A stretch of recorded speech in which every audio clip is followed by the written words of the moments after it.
Hello, robotic students. So in this lesson, what you're going to do is you're going to take your robot and you're going to do some experiments with it. We're going to have it roll forward a couple of different times on a straight line, and then you're going to record that information and then put that into a table and then end up graphing it.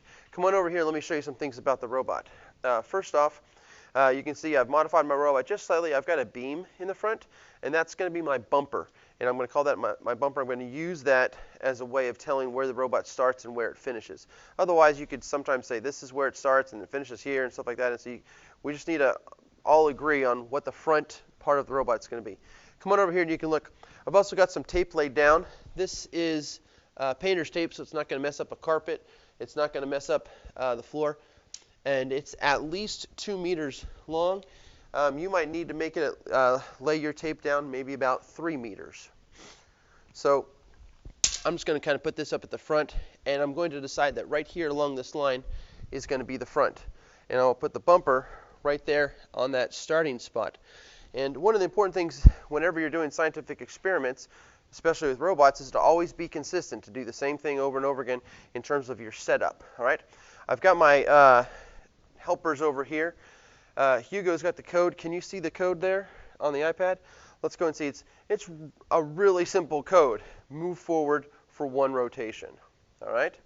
And what we're going to do is we're going to load that code, and then we're going to measure and see how far it goes. So Hugo, if you will, 3, 2, 1, Lego.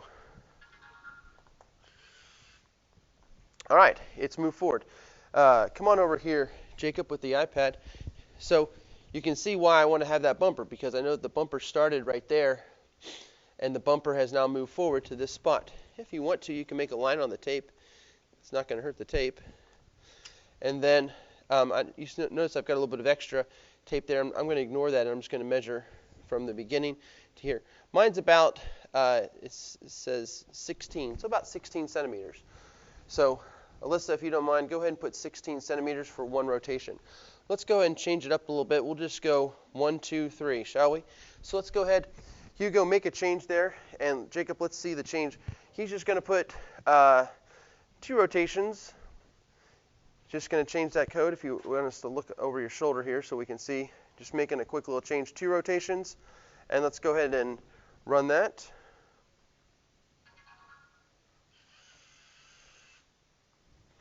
All right. I'm going to make a mark. That beam's actually kind of helpful. Alyssa, come on over here. Give me a hand. What does that look like to you? 34 centimeters. Okay. I might have thought that it would have been exactly double, but in this case it seemed to be 34. Okay. And then let's just do something really weird. Let's do 4.2 rotations. Okay.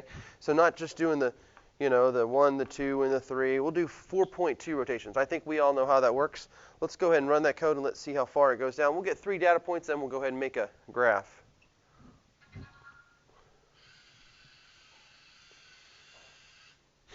All right, I'll make the mark, and then Alyssa, you can help me read what it's going to be.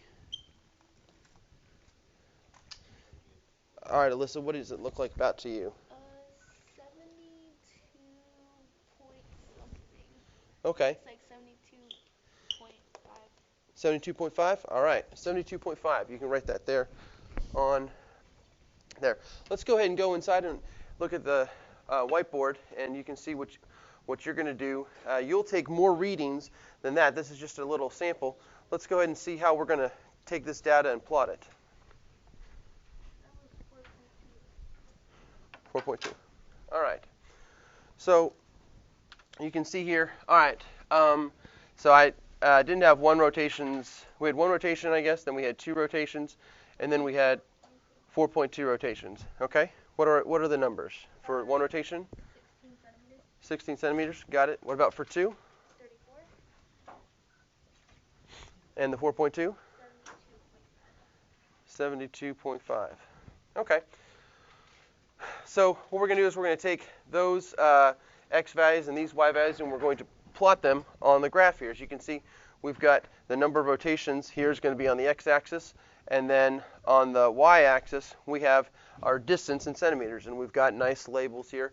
We'd also need some sort of graph title there. I'm going to let you figure out what an appropriate title would be. there's no tick marks because this is all drawn by hand, and y'all are going to do this by hand as well. So I'm looking here, 1, 2, 4. Now, I know that later on you're going to have some data which is going to go, 5 and 6 and 7 and 8 and 10, stuff like that. So when I'm making my tick marks here, I might want to, go all the way out to maybe 14 or 18 or whatever. Maybe these are going to need to be 1 each. Maybe they're going to need to be 2 each. That's the kind of thing you're going to have to decide. For right now, I'm just going to say 1, 2, 3, 4, and then 5, 6, 7, 8. So just want to make this speed up so you can get to your experiment here. If we look here, though, if we look at some of the numbers that we're seeing here, 16, 34, 72. Alyssa, do you think I should go count by ones on this axis? No, I don't think so either. What do you think we should count by? Maybe 10 or 5. Yeah, okay. I like your first intuition there. Let's count by 10. So we'll say 10, 20, 30, 40, 50, 60, 70, 80, 90, 100. Okay? So 10, 20, 40, 50, 60. There's 70. And then all we have to do now is plot those points. So 1 on the x is going to be 16 on the y. So there's our first data point.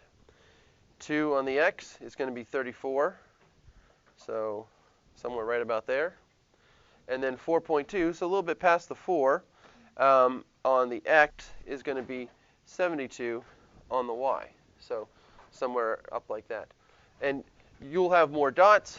And remember, this is a scatter plot based on data, so we are not going to connect the dots there with a line or anything like that. And you'll have several more dots, and you'll see a trend, and then you'll be able to make some predictions on that. So good luck with your robots running along the line. Good luck making your graph. We'll see you next time.